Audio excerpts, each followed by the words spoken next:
There is this really strange thing I have noticed lately. Oh, yeah. Like what?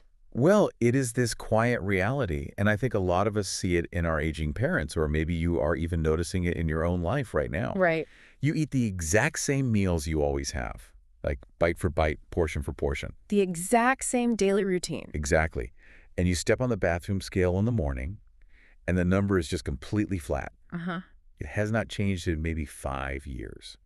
Or maybe it even ticks up just a tiny bit. Yeah, that happens a lot. But then, when you look in the mirror, or when you just feel your own arms and legs, the body looks and feels totally different. Oh, I know exactly what you mean. Right. It is like the muscle is just slowly fading away, melting into something else, just kind of replaced by soft tissue. Yeah. Meanwhile, that scale tells this completely false story of stability. Honestly, it makes you want to throw the scale right out the window. I know that urge so well. I mean, I really do. It's so frustrating. It is. And I think anyone who has crossed into their 60s or 70s knows exactly what you were talking about. It is a silent shift. Very silent. And, I think the hardest part is the heavy guilt that comes with it. Because people look at themselves and they think, well, I must be doing something wrong. Right, like I must be getting lazy. Exactly. But this isn't laziness. This isn't you giving up. It isn't some flaw in who you are. It is a natural body shift. A natural change. Right. It is bound to happen to millions of older adults right now. And the truly wild thing is that it happens with almost no clear warning signs at all. None. You just wake up one day and things feel heavier than they used to. And because there is no blaring warning, we just trust the scale. We do. We move through our days trusting that little piece of plastic on the bathroom floor to tell us the truth about our health. Right. But if the number stays the same while the muscle fades, then the scale is just, it's the ultimate liar, isn't it? Oh, it really is. Because the scale only knows gravity, it does not know you. So while the number stays the exact same, the actual tissue underneath is changing. It's just measuring total mass. It isn't telling us what that mass is actually made of. Exactly. And because we trust the scale to tell us we are fine, we tend to ignore the small, everyday moments where this muscle fade actually shows itself in real life. Because it doesn't look like a sudden collapse. No, not at all. It looks like a simple grocery bag. Oh, the grocery bags. Right. You pick it up and suddenly it feels like it is full of heavy, wet sand instead of apples. Yes. Or getting out of the back seat of a friend's low car. Oh, my goodness, yes. I swear, getting out of those low car seats these days, it makes us all sound like we're lifting heavy things. We have to let out a little grunt just to push off the doorframe. The familiar car seat grunt. We all know it. We really do. Or maybe it's a flight of stairs that never used to bother you, and suddenly it leaves you just a little bit winded at the top. Yeah, you have to pause on the landing and just kind of catch your breath for a second. Another thing I've noticed, people feeling colder than they used to. Oh, that is a huge one. I see this with my own parents all the time. Suddenly, the house needs to be 3 degrees warmer, and everyone is wearing heavy sweaters in early fall. Right, because muscle tissue creates heat. Right, so if that tissue is fading, you feel a chill that never used to be there. It's like the body's internal furnace is literally shrinking. That is such a perfect way to put it. The furnace shrinks. And then, there are the hidden signs, too. Like what? Like a sudden hesitation on a gravel path, or when the ground is just slightly uneven. Oh, like a tiny shift in balance. Yeah, or just a general tiredness that doesn't seem to match the kind of day you had. Like you haven't done anything heavy, but you feel totally spent by 3 in the afternoon. But here is what confuses me about all of this. Okay. If I cut my finger chopping onions, it hurts right away. Right. The body sends this very loud distress signal to tell me something is wrong. But if my body is literally losing its own strength, its own support, why is there no alarm bell? That's a great question. Like, why doesn't it hurt? Because the body is just brilliant at adapting even to its own harm. Oh, I see. When muscle fades slowly over years, the body simply lowers its own internal standards.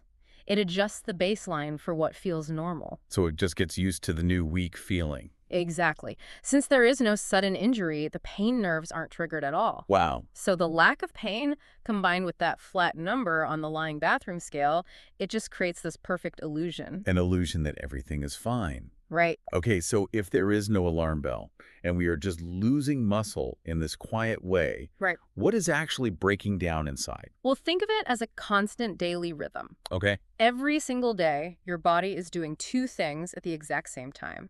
It is building new muscle, and it is breaking old muscle down. Like it's constantly swapping out the old for the new. Yes, exactly. When we are young, those two actions are perfectly matched. But with age starting gently in our 30s and then speeding up a lot after 60 and 70, the body's internal engines just idle lower. They slow down. Right. It stops demanding energy the way it used to. You can eat the exact same food, do the exact same movements, but the body just does not give you the same results. You know, it sounds a lot like a construction site. How do you mean? Like you still have the exact same amount of bricks delivered every day and the exact same number of workers standing around the site. Okay, I like this. But the foreman, the guy in charge, he has lost his megaphone. He's just whispering now. So the workers don't know what to do and nothing gets built. Yes, that is exactly it. And to take that analogy just a step further, the building materials are just sitting there in the rain rotting if the workers don't start hammering. Right. The food we eat just goes to waste. Exactly. And on top of that, the whole setup of the work site is changing.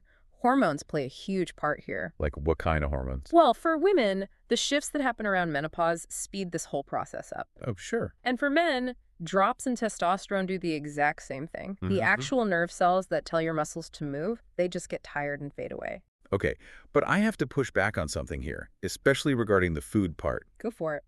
We always hear that our comforting, easy breakfasts are wrong. But my grandfather lived to 95, and he ate nothing but plain toast and jam for breakfast his entire life. That's very common. Yeah. Right. So are we sure it is the toast and coffee causing the problem, or is it just that he was out chopping wood every single day? That is such a crucial point, and you hit the nail right on the head. I did. You did. It wasn't the toast that kept him strong, it was the wood chopping. Your grandfather had heavy chores built into his daily life. We just don't have that anymore. No, we really don't. We don't scrub clothes on a washboard or carry heavy loads of wood to heat the house. Right. Everything is just easy now. Push a button. Exactly. And the cruel irony is, when our bodies lose that internal megaphone and we feel tired, our natural instinct is to seek comfort. Which makes sense. You're tired, you sit down. Right. We grab a warm coffee and sink into a soft armchair. But that actually starves the body of the very signals it desperately needs. That makes so much sense. We seek comfort because we are tired, but the comfort actually makes us weaker over time. It does. We're just trapped in this loop. Exactly. And that comfortable armchair sends a very direct, clear signal to your body that your muscle simply isn't needed anymore. Because you aren't using it. Right. The body is frugal. If you don't use the strength, the body stops spending energy to keep it. Which leads to those moments of total shock, right? What do you mean? Like when the comfort suddenly feels us in real life. Yeah. We realize the strength is just gone. Yes. In fact, a friend of mine, a fellow named Robert, he went through exactly this. Oh, yeah? Yeah, Robert is 67, he is retired, and he always thought he was doing just fine. Sure. He is a slender guy, the scale never changed. His morning routine was reading the paper in his favorite chair with toast and black coffee. Sounds like a lovely morning. It was. But one afternoon, he tried to open a simple jar of pickles, and his hand just slipped. Oh, wow. He couldn't twist it. He thought his hands were just damp. But a few weeks later, he was carrying 2 bags of groceries up his front porch steps, and he had to stop at the top to catch his breath. Oh. Yeah, his legs felt like lead. Did he just think, well, I am 67, this is just what getting older feels like? Because I know that is exactly what my dad would say. He did at first. He felt really defeated. He told me he felt like he was aging overnight. That must be so scary. It is. But then he started paying attention to his daily rhythm. He realized his body was starved for building blocks, and he wasn't giving it any reason to build strength. So what did he do? He made a tiny shift. He added a couple of warm eggs to his morning toast. Just eggs. Just eggs. And he bought a simple, stretchy resistance band. He used it in his living room twice a week while watching the evening news. That is so manageable. Right. And when he went for a walk, he walked with real purpose, you know? A little faster, instead of just a slow stroll. So did the pickle jars get any easier? Within a few months, they opened easily again. That is amazing. It is. But more importantly, his trust in his own body came back. He stopped fearing the front porch steps. He realized he had a say in how his body felt. And that is a great outcome, it really is.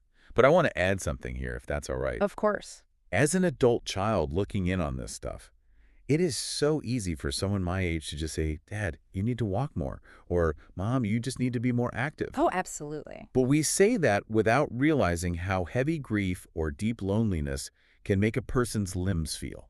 That is so deeply true. When the house is quiet and the people you love are far away, getting out of that comfortable armchair feels like lifting a boulder. You are completely right. We cannot talk about physical strength without talking about mental health. Right.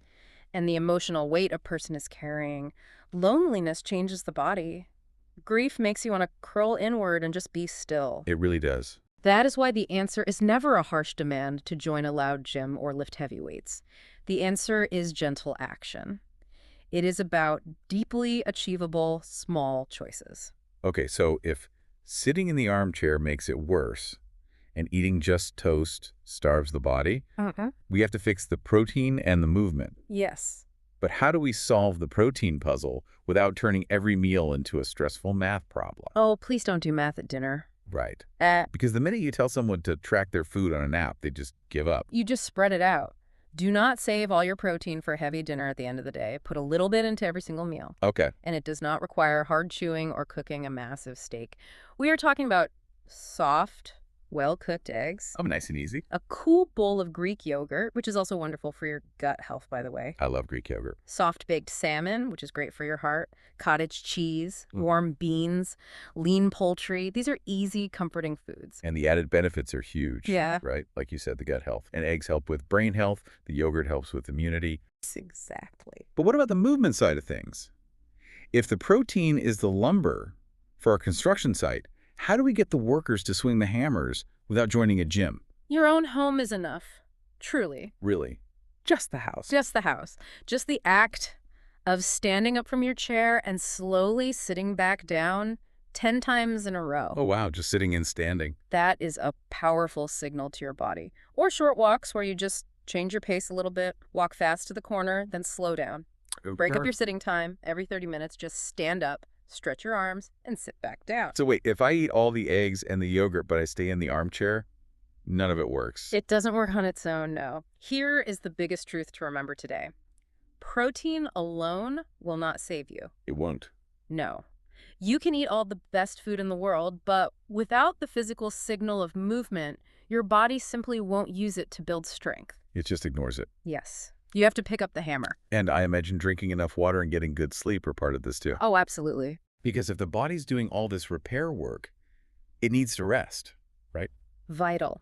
Yeah. Sleep is the only time your body actually does the heavy rebuilding work. Yeah. If you don't sleep well, the construction site shuts down completely. That makes total sense. And vitamin D plays a massive role here too. It helps those nerves talk to the muscles. But the beautiful thing about all of this is this gentle awareness applies uniquely to whatever stage of the journey you are on right now. But this can't look the same for everyone. Right. I mean, a 50-year-old and an 80-year-old are facing totally different realities here. They are, definitely. If you are in your 50s or 60s, this is your era of active prevention. Okay, prevention. You still have a lot of your natural strength. The small choices you make right now will literally shape how your body feels at 75. That's the foundation. Right. Now, if you are in your 60s and 70s, you are in a stage of aware management. You might feel the fade happening. You might be dealing with blood pressure or diabetes worries, but you can absolutely manage it and turn the tide. And what about the 70s and 80s? Because, that is where the fear of falling really sets in for a lot of people. That shifts into gentle maintenance. It is about keeping what you have. Okay. And once you cross 80 and beyond, it is purely about preserving your dignity and your independence. Right. It is about having the strength to use the bathroom on your own, to stand up from a low toilet seat without having to call for help. That is the highest form of wellness there is. And strong muscles act like tight springs around your aging joints, right? Yes, exactly like springs. They take the pressure off your knees and hips. And getting your blood pumping helps fight off that hazy brain fog. It connects to everything. Everything is connected. I want to talk about a story that perfectly captures this idea of gentle action. A woman named Karen. I'd love to hear it. She is 72 years old, and she sadly lost her husband recently. Oh, that is so hard. The grief was so heavy, it kept her anchored to her armchair for months. Yeah. She felt her strength fading, but the thought of joining a gym routine was just impossible. It was way too much. Makes total sense. Grief takes a massive physical toll. It floods the body with stress. Right. So she didn't join a gym. She didn't buy fancy gear. She just looked at her front door. Okay. She started walking to her own mailbox and back once a day. That was it. That is wonderful. And she started eating a small bowl of cottage cheese with her lunch. That mailbox walk slowly, over weeks, turned into walking to the end of the block. Beautiful. And what she found was that it wasn't just her physical strength returning. She was building back a deep trust in her own body. That is the greatest gift of all. Trusting your own feet again. Trusting your own balance. Yeah. Karen proved that it is never too late to start. You don't need to lift heavy weights to see a change that alters the entire course of your life. The body wants to heal. It just needs the right gentle push. So what does this all mean for the person listening right now? Well, I think it means realizing that your health isn't a final destination you just arrive at one day. It is a direction you choose every single morning. yes, absolutely. It is the choice to have an egg instead of just toast. It is the choice to stand up from the chair 10 times while the TV is on a commercial break. Just tiny choices. Right. These tiny, ordinary choices quietly add up to the greatest prize of all. Keeping your independence and your dignity on your own terms. Have you looked at your own daily routine lately and asked yourself what small signal you are sending to your body? These thoughts, these questions, they don't have to stop here. Wellness Geeks Seniors has many more podcasts and videos just like this one. Subscribe to the channel and explore other episodes. They all flow the same gentle way. If this podcast felt genuinely useful to you, share it with even one person in your life. That one share can bring a real change in someone's life. And it helps Wellness Geeks Seniors reach more people who truly need this. If this brought you real value, look for the join button right next to the Wellness Geeks Seniors logo below this video. Click it and become a member of the Wellness Support Circle. Your support helps honest health awareness reach thousands who are silently struggling. Wellness Geeks Seniors moves forward because of you. Thank you so much from the heart for being here.